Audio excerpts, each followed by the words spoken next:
Pas përfundimit të studimeve të larta në Akademinë e Arteve në Tiranë, piktori i ri Arnold Shukulli rikthehet në qytetin e tij të lindjes Korçën me ekspozitën e parë personale. Ekspozita për te kufirit të formave e hapur në Galerinë e Arteve Guri Madhi ka tërhequr vëmendjen e shumë artëdashësve korçar, të cilët janë befasuar nga qasja e tij kreative dhe puna e imët në trajtimin e figurës njerëzore. Në qendër të veprave të tij janë portretet, një gjini të cilën Shukulli e pranon se do të lëvrojë me kënaqësi të veçantë, duke u përqendruar në shprehjen emocionale dhe identitetin individual të subjektit. Portreti është një emocion.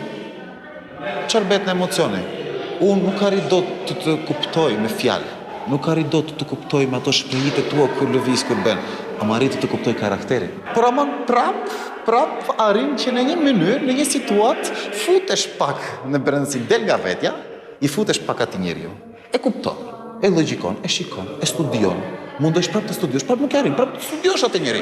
Vlerësimi për punën e tij nuk ka munguar edhe nga emra të njohur të artit vizual. Pedagogu dhe kritiku Mikel Temo e cilëson Shukullin si një talent premtues, veçanërisht në lëvrimin e gjinisë së portretit. Roli është një autor i cili e ruan figurën e njeriut akoma në tablon e tij, e merr në konsiderat figurën e njeriut si qenie njerëzore dhe për këtë mua më vjen mirë. Unë jam gjithashtu një autor i cili e respekton figurën e njeriut në veprën e vet.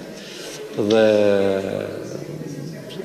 Anroli është një ndjekës i kësaj linje të pikturimit, të marrjes në qendër të tablove të figurës së njeriut.